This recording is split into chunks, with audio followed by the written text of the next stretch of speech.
Because the thing that daunted me, of course, was I am writing about God. I am writing about a very serious subject, and the whole idea that I can truly offend the majority of the population of the world in one fell swoop did occur to me. This is Stephen Schwartz, who you may know because he wrote this. And this is Hans Zimmer, who you know because he's written literally everything else. And so I had to make this very personal journey, and in a way find a spirituality within myself. I mean, Steve and I are always talking about that, it's a brother's story, it's the story of two brothers. But somewhere in the back of my mind, it never escapes me that this it's a very religious and very spiritual story. But this clip in particular is from a press junket for The Prince of Egypt, which Schwartz and Zimmer worked on together to create the songs and score. Prince of Egypt is a 1998 animated film from the forgotten era of pre-Shrek, when DreamWorks was still a new kid on the block, struggling to find an identity for themselves in an animation space ruled by Renaissance-era Disney and the newfangled CGI animation introduced by 1995's Toy Story. So naturally, to fit in with the cool kids, they chose to make an ambitious blend of CG and traditional animation for a children's film about the Book of Exodus.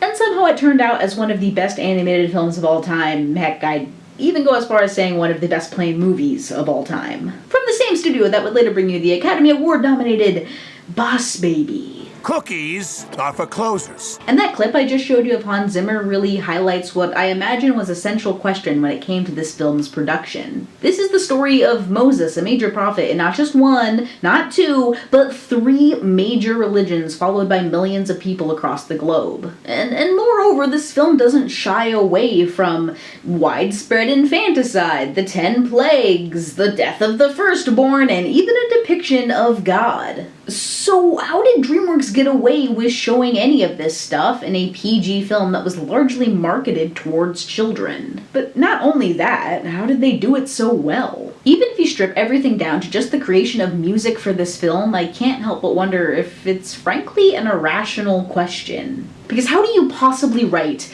the voice of God?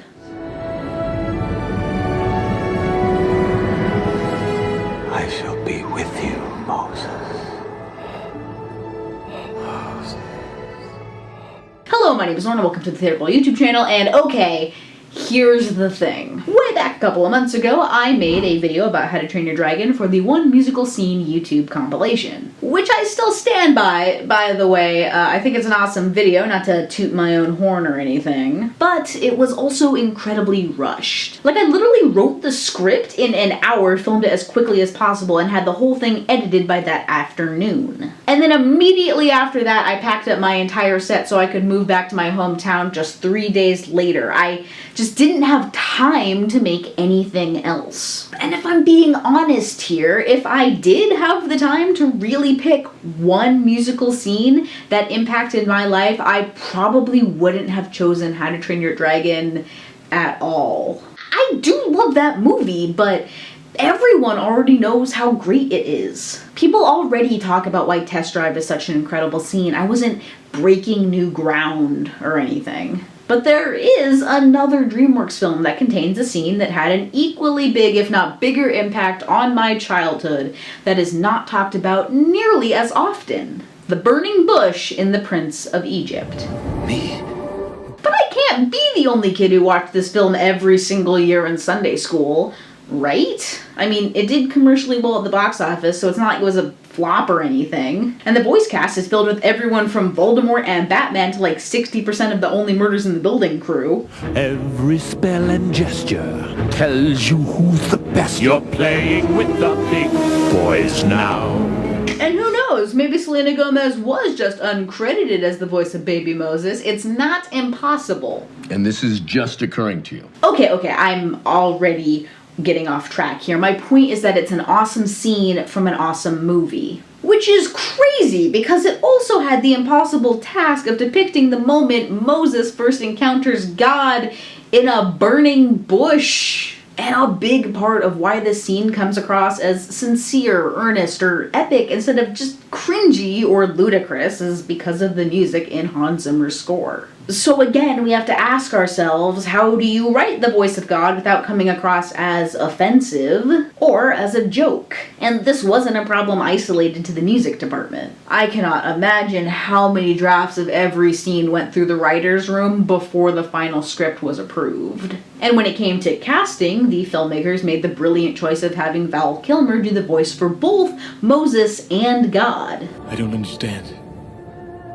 I am the God of your ancestors. After all, if God is literally asking Moses to be his prophet, aka his voice for the people of Israel, then why shouldn't he sound exactly like Moses? Or maybe this is just how Moses hears God. I mean, we are experiencing the burning bush through his eyes, or ears, I guess. Maybe God sounds different to different people. The filmmakers and director Brenda Chapman do an excellent job of leaving it open-ended for interpretation. But the brilliance of this scene is even deeper than the choice of words or which voice actor recorded them. In some ways, I'd even argue that Zimmer created more of a voice for God than Kilmer did. I mean, it's his score that truly elevates this moment into something that feels like an otherworldly encounter. I mean, without the accompanying score, I'm not sure the audience would really buy that this experience was the catalyst Moses needed to commit his entire life to freeing the Hebrew people from slavery. But instead of just talking about how great this music is, let's listen to it.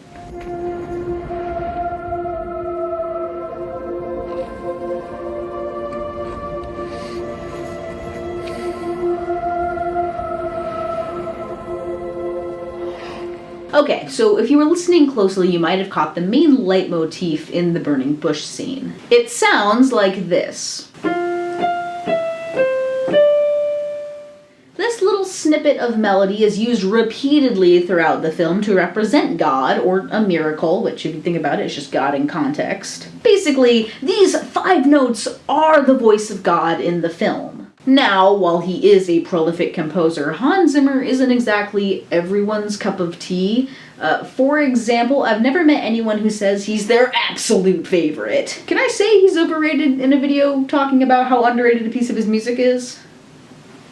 And part of the reason Hans Zimmer does have such an impressive resume is that his music tends to be simple, catchy, and epic. I actually really like the way Frank Lehman puts it in his essay, Manufacturing the Epic Score, Hans Zimmer and the Sounds of Significance. Yeah, I memorized that whole title. Pfft, no problem.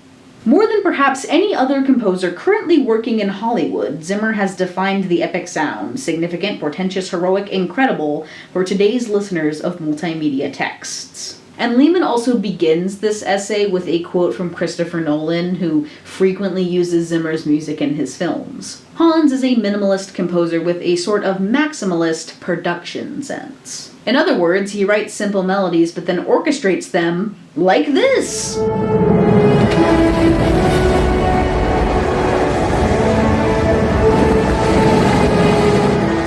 See? Epic. Hold on, were those the same 5 notes from our leitmotif for God? Because the parting of the Red Sea is the culmination of God's miracles and presence in this film. But it wouldn't be nearly as impactful if we had never heard God's musical identity before this moment. It might sound cool, but it would never carry the same vital narrative weight. So, not only does the burning bush scene bridge the 2 halves of this movie together, it also introduces one of the most important recurring musical motifs. And before we dig into when and where in this film we actually hear the music being used, we need to talk about what we're hearing. Now, bear in mind, I'm not a real musician. I am just using my limited knowledge and language in order to try and explain why this scene works so well. But I'm not sideways, alright? And yes, obviously, I've been a subscriber, just like half the internet, for several years now. Okay, so, because the sheet music source I found for this piece had it in the key of F, and my ear's not good enough to tell if that was actually correct, this is how we can break down our 5-note leitmotif.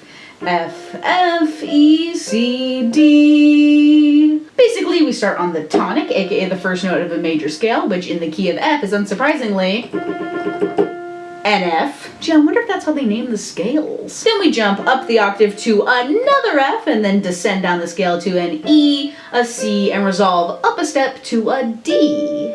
In other words, the progression is 1, 8, 7, 5, 6.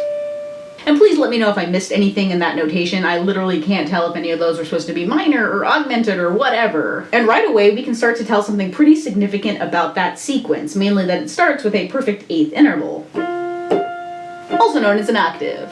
Or if you're really lost here, it's the first and last notes of a major scale. We skip the re, mi, fa, sol, la, ti, and go straight from do to do.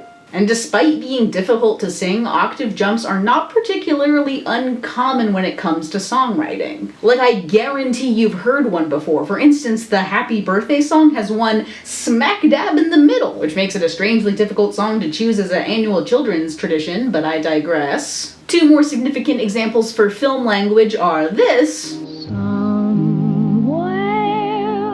and this. Into the end. You see, just like in Somewhere Over the Rainbow and Into the Unknown, the perfect eighth interval can be seen as a sort of musical shorthand for entering an other world. In the case of The Wizard of Oz, it's literally another world, but it doesn't strictly have to be. And in the context of Prince of Egypt, Zimmer could be using the interval in one of two ways, and maybe both. One, to establish the present of God, aka an otherworldly being. And two, to symbolize the fact that Moses is entering a place and a stage of his life that is outside of his normal world, or at least the one that he's found with his wife Zipporah out of Egypt. Either way, we start this 5-note call by leaping out of comfort. We literally start on the root of the scale and jump as far away as the sound of music taught me I could go. Then we get a couple of notes ascending back down the scale, back down the scale, mirroring Moses' descent into the cave where he's about to encounter the burning bush. But then we finish by going up a step, not continuing the pattern of trending down for now. It's not part of our 5-note phrase. Now here's where I had to start Googling terms to figure out how to explain something I was hearing, or should I say feeling. Because resolving up to that 6 sounds correct enough. Like, the line feels complete and it doesn't add a ton of dissonance or anything. But I don't know, it doesn't sound quite finished. So I looked it up, and I actually think that Zimmer is doing something pretty clever here, not just because of where we land on the 6, but because of where we came from. A cadence in music theory is a term that describes the end of a phrase, and there are definitely some cadences that are more common and or conventional. Think of the classic 4/1 or plagal cadence. Also known as the Amen cadence, because anyone who dares to write church hymns with unpredictable endings is currently being forced to read sight music in an echoey room full of judgmental strangers for all of eternity. But there's also a whole group of cadences that go from 5 to 1, also called perfect cadences because of how nicely they sound completed. These are so universally recognized that any cadence that starts on a 5 and then goes elsewhere is called a surprise cadence. And get this, any cadence that starts on the 5 and then resolves up to the 6 is called a deceptive cadence. Almost as if you thought your whole life was headed in one direction, but then is suddenly changed and ends up somewhere else. Not necessarily somewhere bad or dissonant, just not where you were expecting. But that's not all. Just like how the first note of a scale gets a fancy nickname, the 5th is also referred to as the dominant. And because it's just one higher, the 6 is called the superdominant. So in just these 5 notes, we have Moses start off in a comfortable root position, suddenly encounter the unknown, descend into God's space, and then have his life redirected by a force known as the superdominant. That's the whole movie. That is the whole plot of Prince of Egypt broken down into one simple musical phrase that serves as the catalyst for the entire book of Exodus.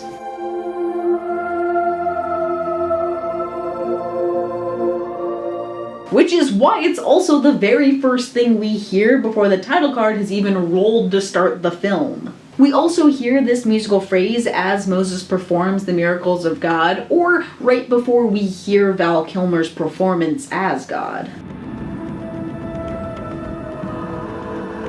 Take the staff, and the plague shall not enter. My wonders. I either way, it's clear that we're supposed to think of these 5 notes as the voice of God, either directly or by association, throughout the story. Which surely caused another major issue for the filmmakers, right? Because God does some pretty scary stuff in this film, like turn a river to blood, and spread disease, and make a fire tornado, and, oh yeah, kill all the innocent firstborn children in Egypt. Sometimes it's really hard to believe that this was supposed to be a family film. Like, how did this not get censored? Was this really a DreamWorks movie? The Megamind Studio? Trolls World Tour? Yeah, trolls just wanna have fun. Oh, my son. They were only slaves. My point is that the 5-note voice of God always needed to be underscored in 2 contexts. 1, God is the most awe-filled being of wonder and protection, and 2, God's about to wreak havoc and apparently takes no prisoners.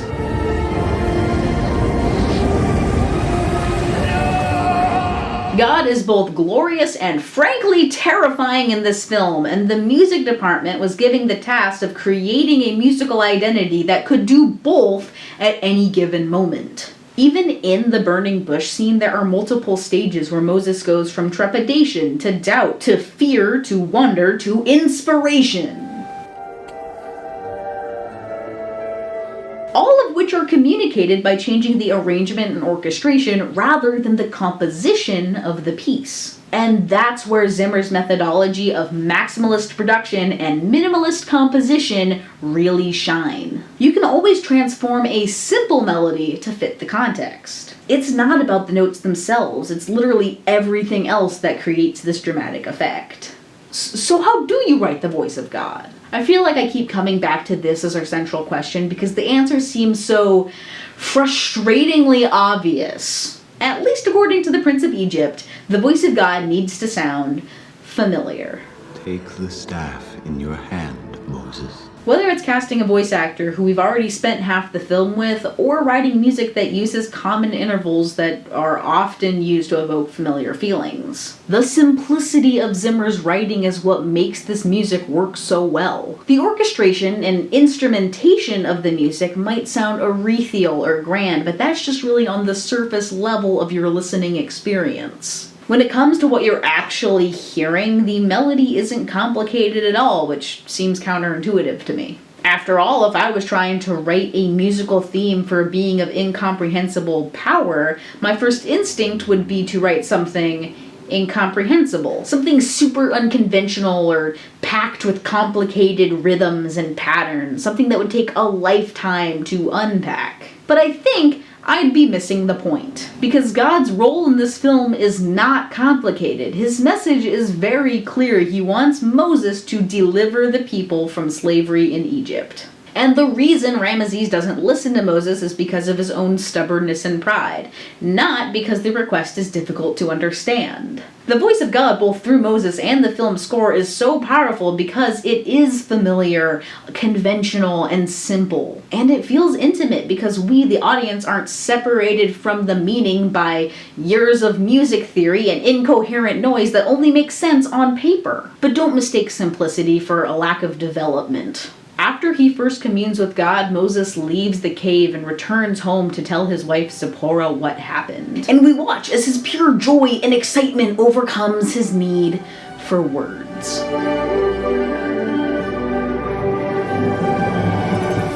As he explains the miracle, Val Kilmer's voice disappears, and we only see the energy of Moses' animation and hear our familiar motif again. It is in this moment that Moses truly begins his journey as a prophet, literally using God's voice to share his experience with others. And when words are not enough to convey that magnificence, the film relies on its score to carry the emotional weight. And the music is still meaningful enough to pull it off. What makes the burning bush scene so meaningful is the way it uses its music to elevate the story and imbue its score with the voice of God. The fact that it transforms 5 simple notes into a complete narrative roadmap, and how it manages to ground the audience intimately with such an unknowable and controversial character as God. I do love this film, but I know it's not without fault. And to be honest, I also know why it's not one of DreamWorks' most highly remembered films when it doesn't fit into the company brand that developed in the 2 decades after.